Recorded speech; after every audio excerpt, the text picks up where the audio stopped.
Hello everyone! So I'm back with my next video. I'm going to talk about my second hospitalization. So if you haven't seen my first video, I recommend you go ahead and watch that one first. That one's going to be a lot more detailed. I will link it down below, and also if I can figure out how, link it here, here, here with the little bubble. So you can also click there. So just to get that out of the way, I'll just kind of highlight what my second hospitalization was. So I mentioned in my first video, I was hospitalized for roughly a week, about 4 days, and then after that I was in an outpatient program for a week, and then after that I was back into a second different hospital. The second hospital visit, I did not go to the ER first. It was a private hospital, so I just went directly to the hospital. Pretty much what happened is I was telling my psychiatrist that I was still having the same troubles that I was having before my first hospitalization. So she said that 24/7 monitoring by any of my loved ones just really wasn't going to cut it. So she said that I really did need to go to the hospital and be watched by professionals. So I took her advice, so I checked myself in. I did regular intake admissions work, they call it, to get you into the hospital. I did that on a Monday evening. It took actually a really long time. I don't want to count the hours, but I was just sitting there. They have, I think a lot of hospitals are like this, where their main area is there is a big nursing station, and then there's kind of, sometimes there's common room around there, but the big nursing station and all the desks and nurses and techs is in the middle. And there was a girl who was just yelling and screaming, and she was so unhappy to be there. She didn't think it was fair. She was having all sorts of issues. So I was a little bit worried at that point. I was like, oh, did I make the wrong decision on this hospital? Because the hospital that I actually chose to go to was supposed to be one of the best hospitals in my state. So I was really excited to go there because I thought it would be really good, which it was. I mean, it wasn't anything spectacular. I don't know if it exceeded my expectations, but it did meet them. So, and I do have a few notes as well that I'm going to refer to just because I have a terrible memory. I'm not looking back at a computer screen, so unfortunately I'm going to have to look down instead of looking at you guys, and I apologize for that. But let's see here. So at this hospital, I was there for, I guess, about 5 days.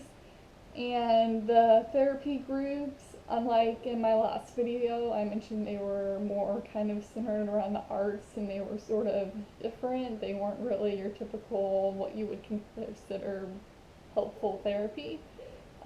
These were more groups for anger management, understanding what depression is, understanding coping skills. So they actually were a little bit more helpful groups and group therapy.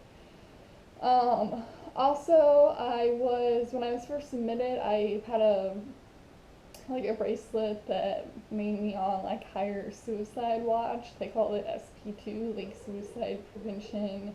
I don't know, like level 2, I guess is what that stood for.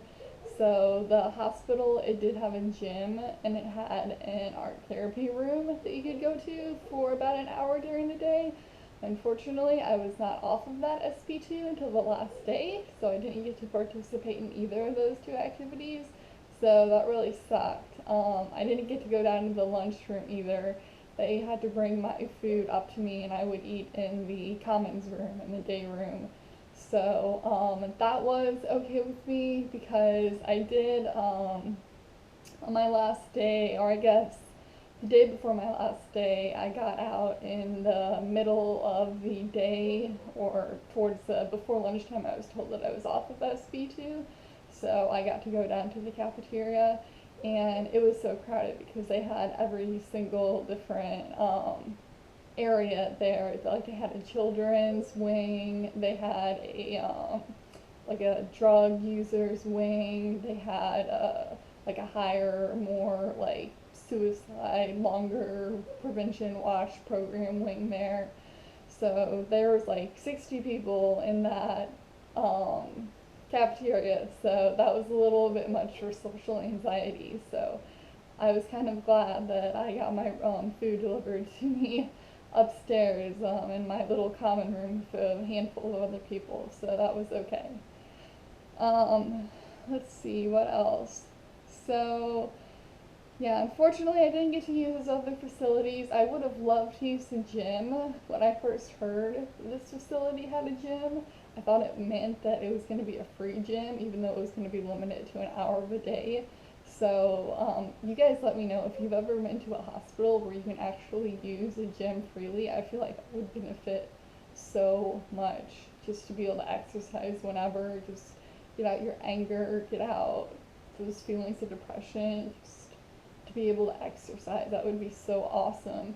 But it was limited to only once a day, so I feel like I really didn't miss out on too much there. One thing that this hospital did do is they had lots of smoke breaks. Pretty much everyone there, except for me and a few other people, were smokers, and they had a smoke break like every hour, so that's what everybody looked forward to every hour, was to go out to their smoke break. So they call it outdoor time, but really it was smoking time. I went out there a few times. I didn't go out there every time though, because I didn't want to come back in, so I like smoke for the rest of the day, honestly. So, but there was that. They had pet therapy one day, which was kind of neat. They brought in a few dogs. We didn't get to spend much time with them, but we got to pet the dogs. Um, Spend some time, learn about the breed and what kind of dogs they were, whatever. So that was kind of cool. Um, let's see. It was still hard for me to sleep there. Unfortunately, I wasn't able to take anything. They wouldn't give me anything to help me sleep. Or actually, no, I take that back. They did give me melatonin. They had to get a doctor's order to get melatonin. And also, that's the other thing with the doctor. The doctor at my first hospital didn't switch up my medicine at all. He pretty much kept me on the same thing. My second doctor here was pretty much not completely changed my medicine, but made the proper adjustments. So, and in case you're curious, what my medicine is right now is I was on 6 medications. My psychiatrist, soon to be ex-psychiatrist, who I'm now going to be seeing the psychiatrist who I saw in the hospital, who fixed my meds really well.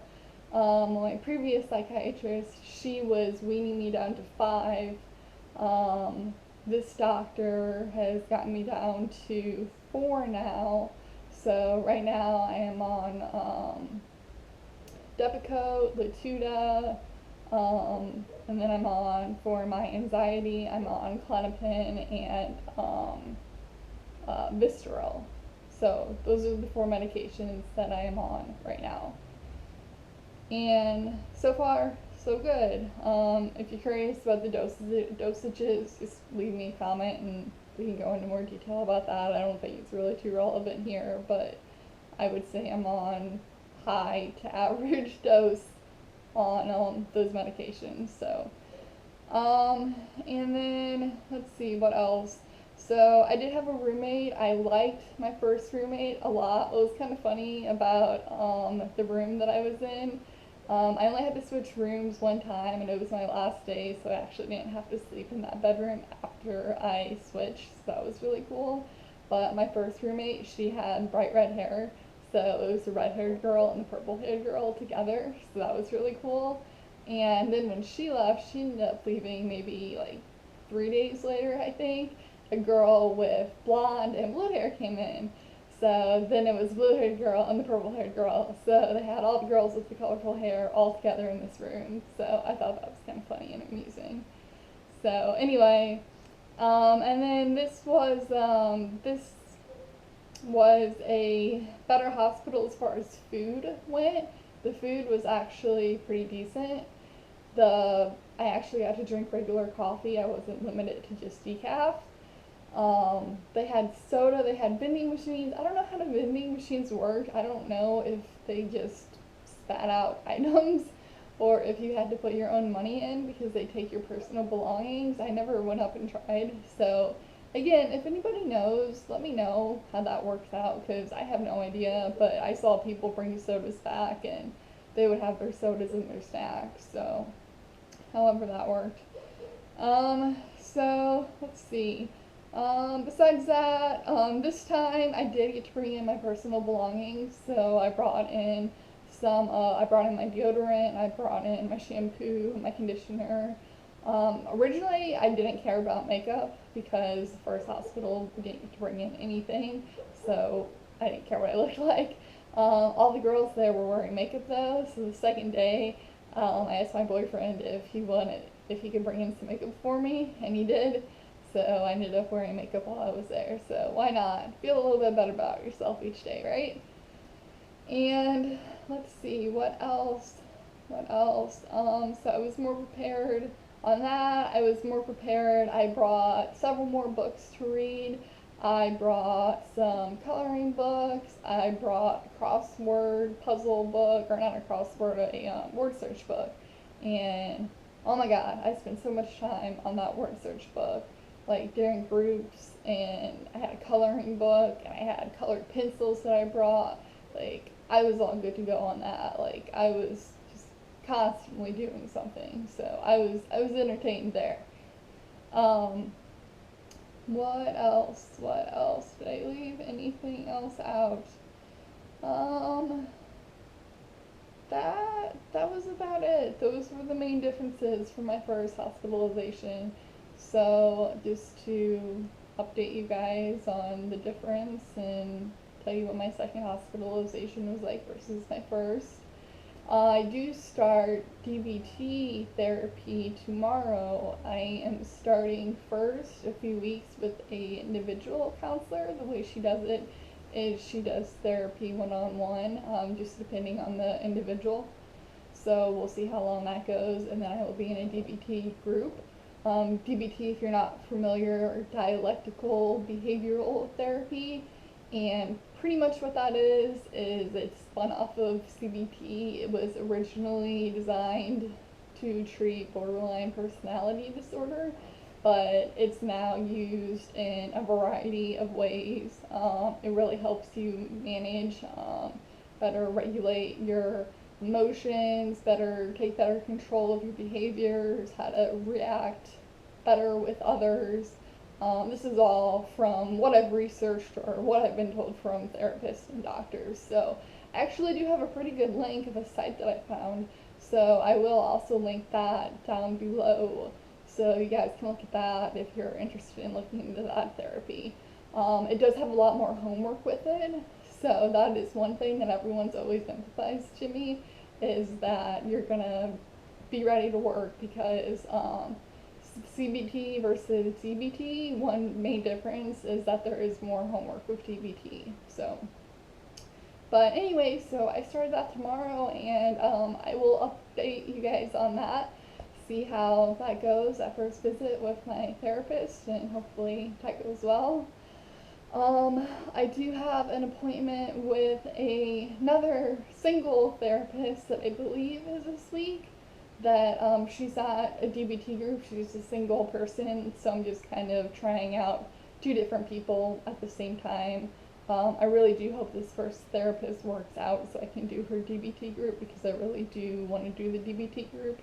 The other individual I'm just going to, just because I stopped seeing my previous psychiatrist, or I'm sorry, therapist.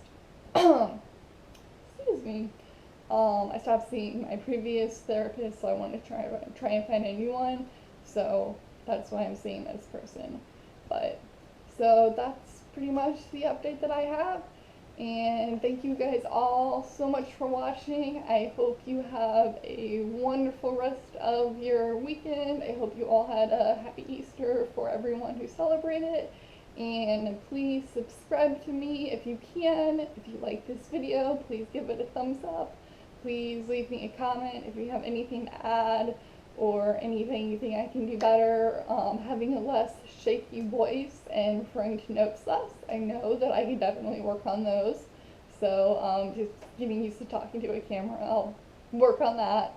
But anyway, I will talk to you guys later. Bye.